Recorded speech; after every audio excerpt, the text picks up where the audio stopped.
Hello, welcome to Branford Arts. This is a program in which we try to highlight our local artists. And as you know, art comes in so many different forms. And we've had artists on the program who have found ways to express their artistic talent through various medium. And today, our guest is Jayne Crowley, who is an artist, a glass artist. And glass, as you may or may not know, is a very ancient form of art. And I remember a month or so ago when Notre Dame was burning, so many people were concerned not only with the structure of the building and the ancient, and it's the fact that it was built in the Middle Ages, but also the beautiful stained glass windows that are in the church. And many of us who've been to the church, have admired in particular the rose window, which is right above the entrance to the church. And fortunately, all the windows survived. So glass is something we don't sometimes think of as art, but it certainly is. And Jayne is going to talk to us a little bit today about how she goes about creating her wonderful artistic works. And also later on, we'll talk a little bit about the restoration work that Jayne does to bring back artworks that need restoration. Anybody who watches Antiques Roadshow is familiar with Tiffany glass because, just about every show someone brings in a piece of glass, a lamp or a vase or something that they hope was created by Louis Comfort Tiffany or his studio. Sometimes they're genuine and sometimes they're not. So the heyday of art glass was probably at the turn of the 20th century, when they learned how to create these beautiful works of art with glass, and many people wanted them in their homes. And the vestiges of those beautiful works still exist today. And in fact, at Trinity Church here in Branford, there are 2, perhaps 3, windows that were designed and executed by the Tiffany Studios in the early part of the 20th century. So if you've never gone into the church for purposes of worship, you might want to walk in one day when the doors open and look at the beautiful Tiffany windows there. So here's Jayne Crowley. Jayne how long have you been a glass artist?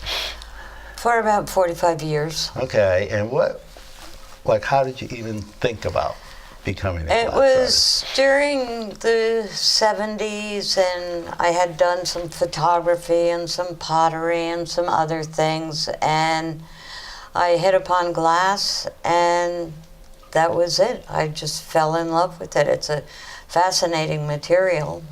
My first studio in Branford was in the old MIF building, which of course now is totally gone, but I've had a lot of studios. I recently moved into my 8th different location in Branford, so. And that requires moving a lot of stuff. A lot with you, of right? stuff, yes.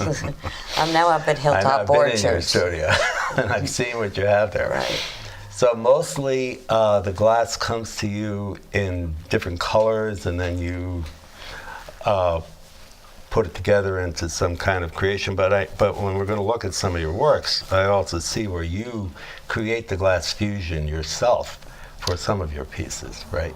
Correct, and that's it's a special type of glass that you use, and you can incorporate paints and what's called glass frit, like ground glass, into the pieces. And then it's a temperature. Various, you get between probably 1250 and 1400. I'll do several different firings to get different effects onto the glass. So is it mostly educated guesswork when you do something like that? Like you're never quite sure how long it's going to take, or do you pretty much know what it's going to look like when you put it in to fire? I hope I know what it's going to look like when it's fired. There are variables. There are different kinds of glass. I have had some things that have totally shocked me when they came out, because a striking glass, which I thought was clear, when I fired it, it turned into a hot pink. And a striking glass strikes to a different color at a certain temperature. So I hadn't marked the glass when I bought it what it was. So when I looked at it, it was clear, and when I put it, yeah, surprise, surprise, exactly. But the computers for glass firing are, the kilns are computerized. So, because your temperature is so critical.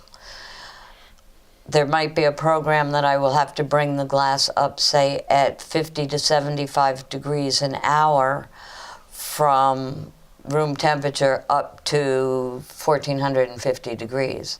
So you can't really sit there and on, off. So it's all done by computers. You know, it's got its own little computer on it. So technology has found a way to make it much easier for glass artists. Yeah, great. So let's look at that piece behind you. It's a very beautiful and colorful and interesting piece. So I see some tree trunks. These are, yeah. What I'm looking at? This is like birch trees? Birch trees, and it's representational of the 4 seasons, starting with spring, summer, fall, and winter. Okay. And it was for a show that I had done. The base piece of glass is white, and then it's got frit and paint, and then it's got several different firings that it goes through, and then at the last firing, it's capped with a clear piece of glass. So everything that I did up till that point is encased inside. So it's in layers. So It's not in just layers. a piece of, so it could be 2 or 3 pieces of glass that are finally end up all being fused together. Correct. So I have love done the as many idea as of using the colors to depict the seasons. Right. You know? Yeah. And it works. You get that hot summer and the cool winter and the nice warm spring. And the fall, of course, with all the beautiful reds and orange colors. Very nice. So it's, it's, again, that's the artist in you who, where you were able to envision that basically using the same scene of those birch trees. Right. You could change the effect of it with color, and it works. I did quite a series of them for a show. Now, I went to see your show at Mercy Center. That was a few months ago. That was when I did this for the and Mercy you had Center. Well, they were all beautiful, but some of them are large pieces too. Right, correct. So are those things you have to put together? Are they fired separately and then put together, or do you have a kill large enough to put the whole piece in? If it's one piece like this, this is not put together like with lead or something like that. And my maximum size for the kiln. My kiln is 24 by 42 inches. So that's after that. And some of them at that show were done in smaller pieces and then leaded together. Yeah, because some of them were large, fairly large pieces. Yeah. So when you talk about leading pieces together, that's sort of what they do with windows, right? That is what they do with windows. Okay. And this is a leaded piece, This right? is a leaded piece, and this is actually, I brought this, and I don't know if we have a light behind it, if you can see, but this is old. This is very old glass that is painted. Oh. So the coloration in this glass, except for the border piece and these pieces in here, all that color comes from paint. So this would have been just a clear piece of glass when it started. These 4 pieces, would have been a clear piece of glass, and then it's painted. It was like a reverse painting technique, in a way, where you paint the back? Not necessarily reversed. It's it could be because viewed what you paint on the from back is either what way. you see in the front. Correct. Right. Correct. Prior to Tiffany and Lafarge, all windows and all color and glass were done by paint. I see. During the Tiffany Lafarge period, opalescent glass came in. And that is when they started getting color into glass. And I didn't bring a sample of that. So a typical stained glass window post-Tiffany would be comprised of pieces of glass, pieces of colored glass put Correct. together to create the design or the image that they're looking for. There were some colors, such as the colors on the border, the very flat colors. You might have a blue and a red, and this is the blue and the same blue and red painted, and that those colors were available, but they didn't have any what's called an opalescent glass. And that I didn't even think to bring a sample of, but So in that's here, more not we as can opaque. come in on this. This is the window from the Stony Creek Church restoration that I just finished. And you can see that the glass itself, you don't really see through. All those colors are in the glass itself. It comes out a little, not too clear there, but you can get the different gist of the different types of glass. Right. Yes, definitely you can see the difference there. Yeah. And that's that's called an comes through. opalescent. It lets light through, but the coloration is all in the glass, and you can get various colors. And that was Tiffany and Lafarge were both running about the same era. Sorry. And they had they started making opalescent glass for the first time. And that was right around the late 1800s. And that transformed the whole idea. So the churches that, like you go to Europe and you go into these cathedrals with the stained glass, some of those have glass that looks like this, but not opalescent. It's colored glass, but it's not opalescent. It's more opaque. The opaque glass, it didn't exist prior to the late 1800s. So those old churches didn't have it. But the designs came from the painting. So when you put this together, you have to create... That's lead. You do that. That's put together with lead, yes. Right. And you create the design in which the glass will be fitted. And there's two different methods. The second one also came from Tiffany, which was copper foil. And this is done with copper foil. It's a much thinner line, and he did this for lamps because the lead's so heavy. So you have a thin line across here, and like around the jewels. If you did that in lead, it would be very heavy. I mean, you couldn't put all those little jewels and surround them by lead. You'd have just, way too much of a lead look. And this is the glass that's got the JC Art glass on it, is what's called a flashed glass, and you can sandblast or acid etch through the layer of color that's flashed onto the clear to give the lettering. Is that what you did here? Yeah, you can feel it on this side. You can feel the depth of where I blasted. You cut away the glass. Cut away the red. The red color. Oh, how interesting. Yeah. And that's done with acid. This was sandblasted. Oh, sandblasted. I have done the acid. I don't do it anymore. So you put a stencil on there and then blast away. Correct. Yeah, very interesting. I never thought about doing that with glass. So now here's a piece that is mine that you made, which I love. Right. And tell me how you did that. This is all fused glass. It's got a solid piece of brown along the back, and then this is all done with paints and There could be some probably copper leaf in there. There's only 3 metals that are compatible with glass. It's copper, gold, and silver. So I can use those in the glass when I'm firing without having a compatibility issue.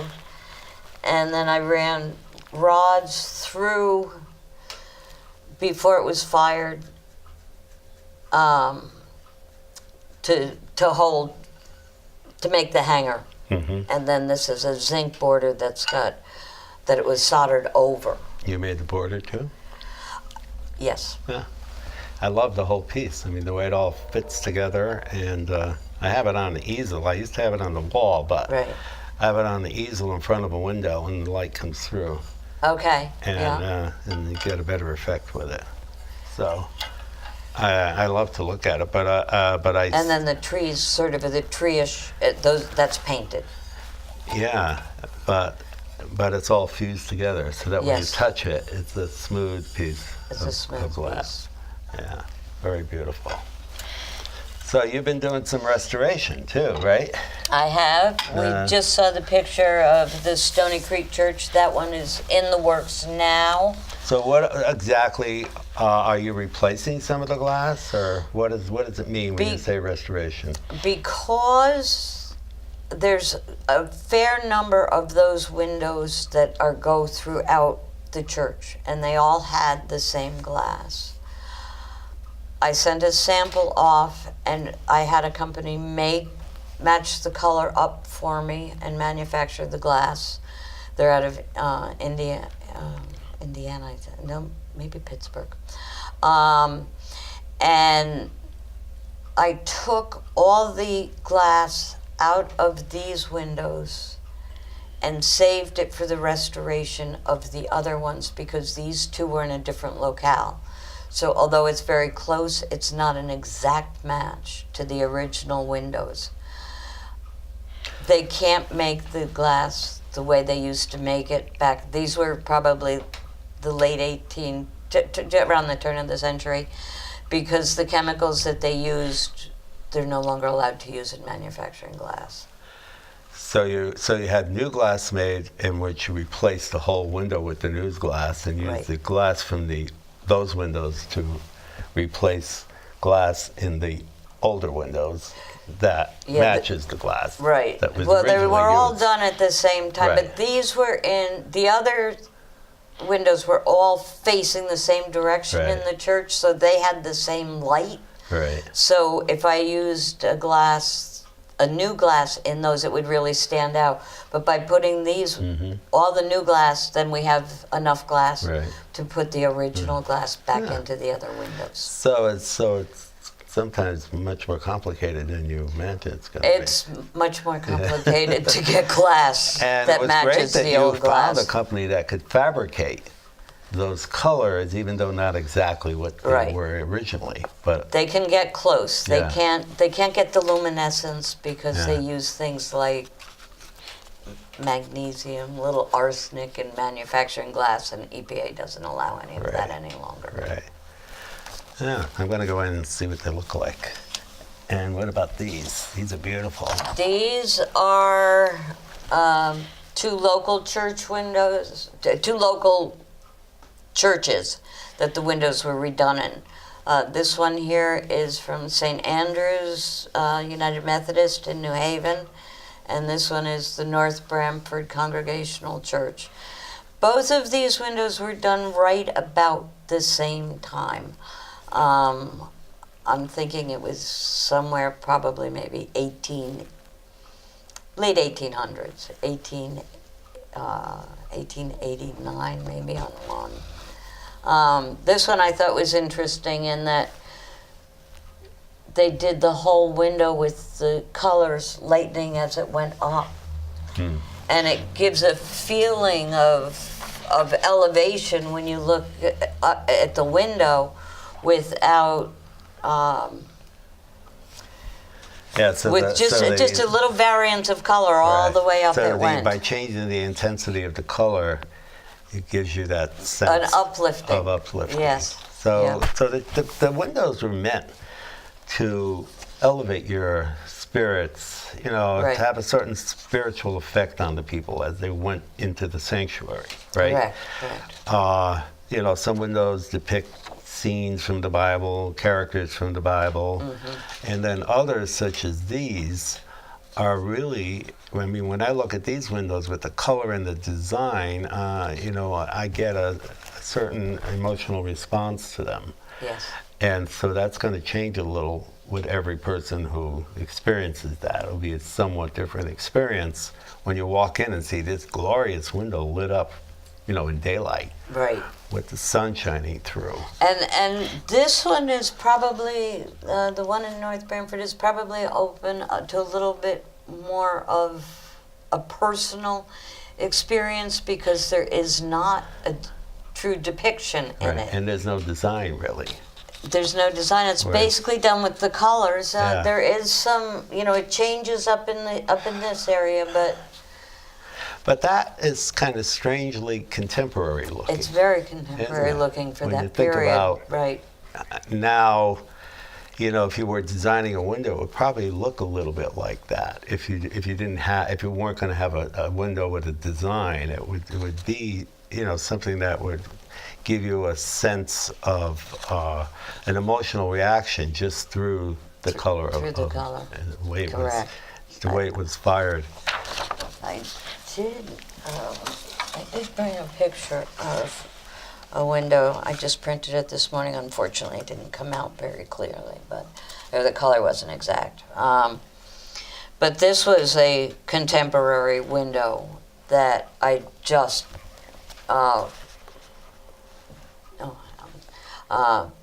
that was just done. So are those stairs? What are those in the center? The stairway to heaven? There you go. It wasn't for a church. Oh, okay. It was just a very contemporary. Yeah, It started all those angles right. and lines. Yeah, and at different lights, Mm-hmm. over Yeah? there. Yeah, it's back to two. In different lights, it does give you a whole different feeling. Mm-hmm. I've had people say to me, "Oh, look, it's a water scene because of the Yeah, up on top. and the swirls on the On the bottom." bottom, yeah. So it's really totally open to your own interpretation, and that's kind of a fun part about glass. Right. And that's sort of the modern take on art anyway, is to, you know, allow the viewer to have, you know, to react to it in a personal way, and then you can figure out what you think what you think it is. They participate in it. Yeah. Yes. So you said you just did one for the Library in New Haven. This is this one. And Can you see that? Let me put it I here. don't know. Okay.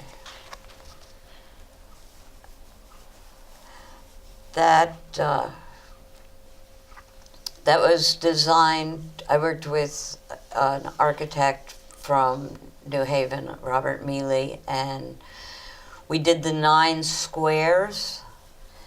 And So the original design of New Haven was around the 9 squares, right? New the Haven center was square the is first, the New Haven green, the center right? one is the New Haven Right. green. The New Haven was the first city to do a layout of exactly 9 squares. Each one had the same amount of land in it, and the depiction is basically the green, the churches, town hall, and then the things that are available in New Haven, like the arts, and then the lighthouse in the water, and the carousel horse. And, Very beautiful, and it's so vivid. The colors are so vivid that you want to really study it. right, and it look at all was the- a bit of a challenge because the 9 squares are suspended off of wires. I see. So it was a bit of a framing nightmare. I'm definitely going to go and check that out. And what about these? These are all new construction that were done for the top two were done for a synagogue in Milford that unfortunately recently had not recently, maybe 2 years ago now, had a fire. It was one of the oldest synagogues. And the lower one I worked on with a woman from a synagogue on Whaley Avenue. And that was a good-sized window. So these memorials at the top are reminiscent of things you see in many churches, Right. where the windows are memorials to deceased members of a family or members of the church. So they kind of harken back to an older type of Yes. of window where you see those those kinds of depictions. So what have we learned today? I've learned a lot about glass as an art form, also in the many ways that glass can be used to provide the viewer with opportunities to really have a personal artistic experience, either through color or the way that the glass is put together, or the fusion of glass. Like the piece behind Right. you with the change in color, which help us understand that there's seasons represented there. And the fact that you can go back and fix something, 100 years after they were made. And in your case, you were able to find glass that almost was yes. a replica of the original glass. And so it means that we can always keep these pieces there for us, because an artist such as yourself can go back and find a way to make them look beautiful again, Yes, almost new again. Yeah. And that's wonderful. Yeah, one of the main things that happens that when you need a full restoration is the lead deteriorates. So you have to take it apart and just use all new lead. And that's soft lead, right? Lead is very soft, Yeah, it's yes. like on a roll. Yeah, I buy it in 6-foot lengths, but you can get it on a roll. Yeah. Well, the amateurs buy it. I don't know. It's easier because it doesn't crimp when it comes in 6-foot lengths. Right. Well, this has been a very interesting and informative visit. And I hope that those of you who live in Branford, or if you travel to New Haven, or in this case, North Branford, and you see a church with the door open, go in and look at the windows. They are so stunningly beautiful in most cases. And if you go at the right time of day with the light shining through, they really do transform you, which is what they were meant to do. So, churches, there are some churches who opt for the very simple clear glass look. And I think in some cases that is part of their religious tradition of simplicity. But in other churches, I think their idea is that the windows help elevate your religious experience through the beauty that they represent. And so they fill those churches with those beautiful windows. Anyway, thank you very much for joining us today, and I hope to see you the next time on Branford Arts.